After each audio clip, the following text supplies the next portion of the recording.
According to WHO, there are 360 million persons in the world with disabling hearing loss.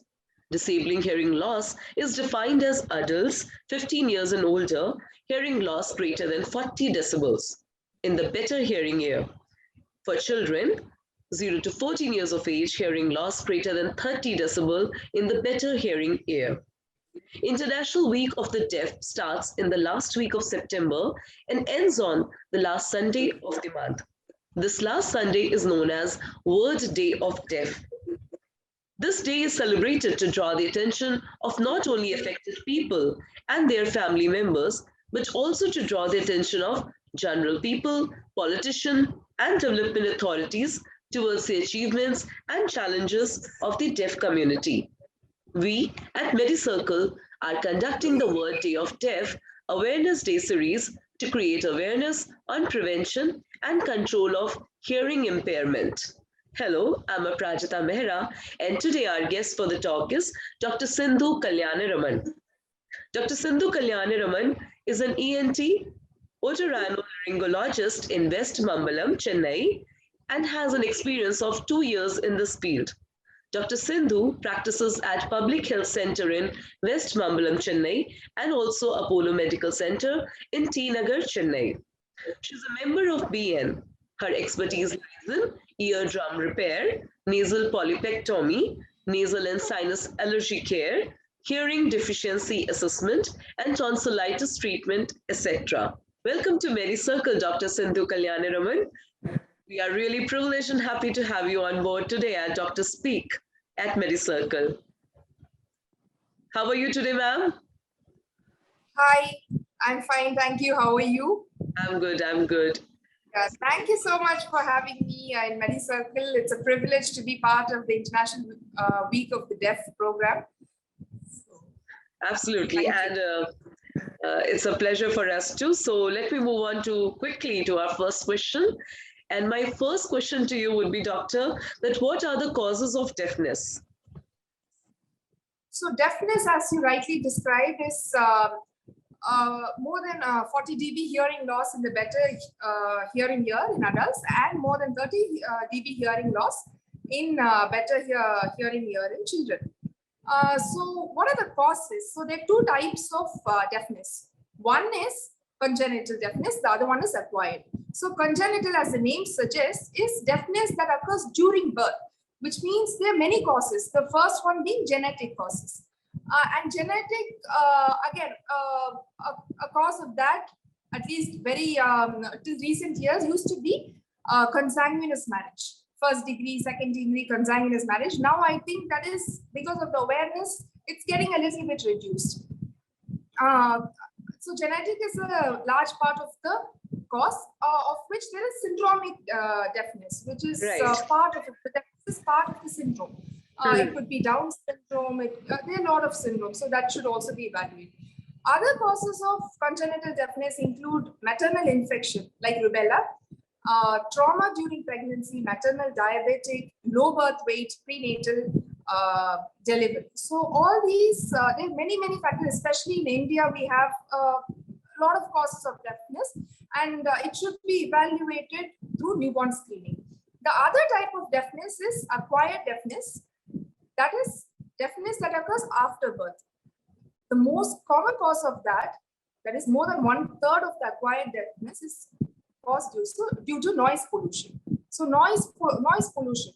Previously it used to be due to people working in factories, airports, traffic police, examples like that. But nowadays, we have a more serious concern. Everyone is using headphones, earphones, laptops, TVs. So the noise than yesteryears is now more. So we hear we see many people coming to our OPs with noise-induced hearing loss due to usage of earphones. So that is becoming increasingly high. Other causes, of course, include infection, trauma, accidental. Yes. Right. So it should be evaluated as soon as possible, newborn screening, and for adults, as soon as they recognize the problem, they should consult a doctor. So that actually answers the second question I was about to pose you, that when ideally would be the time to go and see a doctor for an ear problem. So which you've answered. The correct answer for this is immediately. Immediately. Yes. So as soon as the child is born, nowadays most of the hospitals do newborn screening. That is using a machine, what we call as autoacoustic emissions.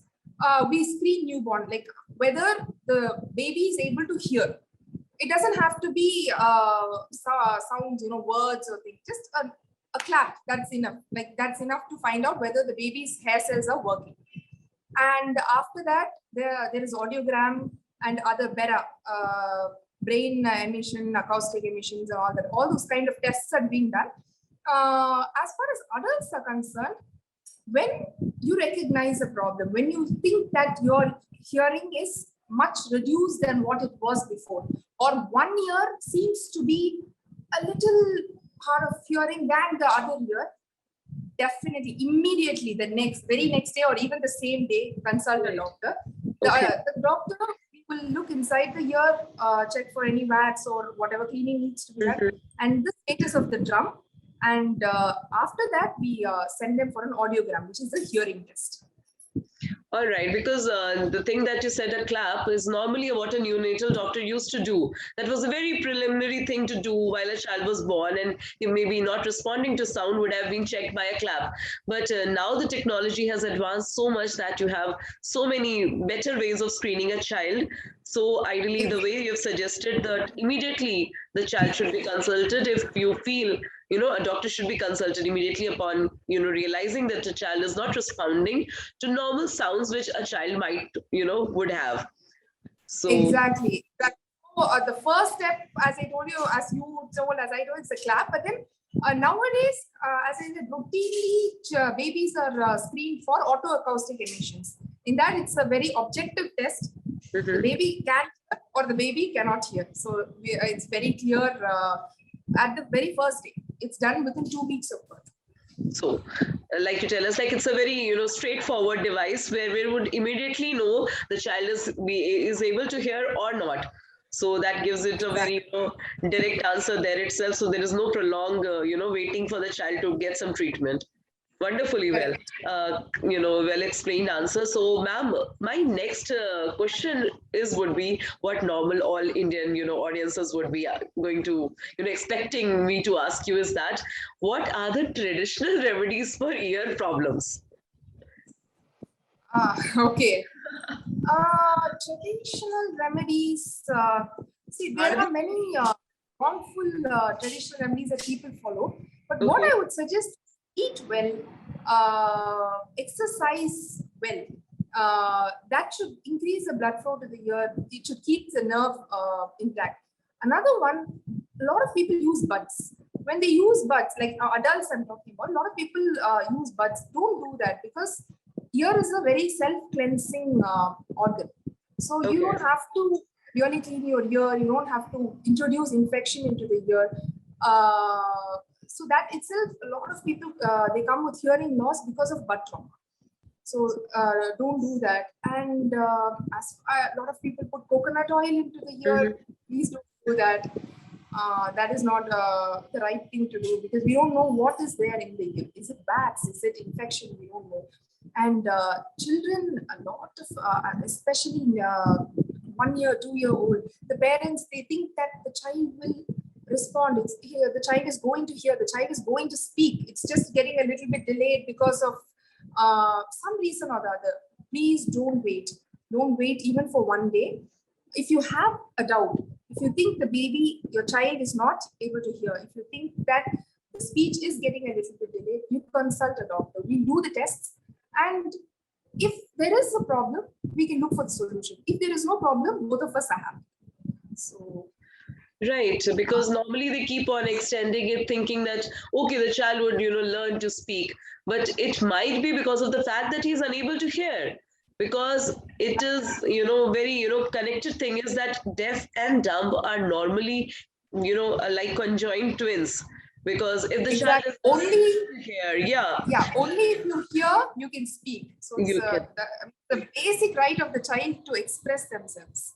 So there should be no delay. Immediate action should be taken.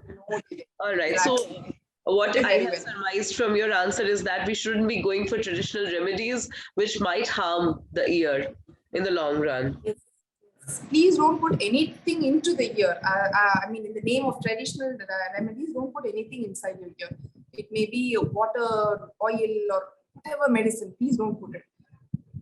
Okay. So a lot of people make those mistakes. We see patients, So, but I really hope. Yes. Please continue. Yeah, it leads to more damage than what was previously the status of the ear. Yeah.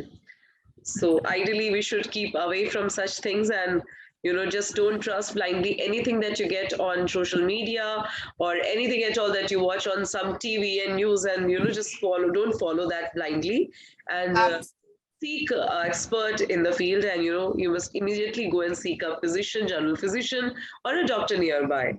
So, Doctor, yes, so my next and last question to you would be, what are the treatments available for hearing loss? That's a very good question. If suppose all damage has already been done, what to do then? So we'll start with the baby, because that's more of a concern now. So many babies are not able to hear, they're not able to speak. So the first step, as I told, is to test how much the baby is able to hear using OE, autoacoustic emissions, and ABR. That is better. So with that, we'll be able to find out how much of hearing loss there is. Is it mild, moderate, severe, or profound? There are 4 types. And for mild, moderate, we can use hearing aids. There are hearing aids available even for young ones. So that will enable them to hear, and that will enable them to speak. There are many schools available, even though, yes, the NTPC, we are creating more schools. We are in need of more initiatives. So for severe and profound hearing loss, hearing aids may not be the ideal solution. So we have what is called as the cochlear implantation. The cochlear implantation is an electrical device that is implanted directly into the cochlea, so the nerves get stimulated. It is a wonderful initiative taken from the government. We do get a lot of sponsorship from the government for the parents who are not able to afford. So all these children, they are implanted with cochlear implants, and with rehabilitation, speech and voice therapy, and other rehabilitation, they are able to speak. So that is the treatment for babies. For adults, we have to find out what is the cause of the deafness. Is it noise? Is it an infection, trauma? So for infections, we can treat with first antibiotics and other drugs, and if needed, surgery. And trauma, it's the same thing. If a surgery is needed, we can continue with surgery. Else, we have to see how the status of the baby. For noise-induced hearing loss, yes, they should stop the exposure to noise. But a hearing aid, in most cases, works out very well. And there are many, many types of hearing aid. So, according to the patient's requirements, they can get a hearing aid. All right, so that seems to be answer to all our problems today for hearing loss and everything, and I'm sure the people who are listening to us now through MediCircle would be actually enlightened with a lot of advices and sage advices, and things, that guidelines that you have told all the parents and people in general to follow. So I think it's a great initiative that MediCircle is taking. We've taken a diverse range of topics and with well-structured questions, and I think it's really informative for the people in general. So kudos. Thank you so much. From all of us here at MediCircle, I thank you on behalf of our team that you are actually heaping such praises on us. Thank you so much, Doctor, for connecting with us. Thank you once again for having me. You have been extremely kind and wonderful, Doctor. Thank you so much. Thank you.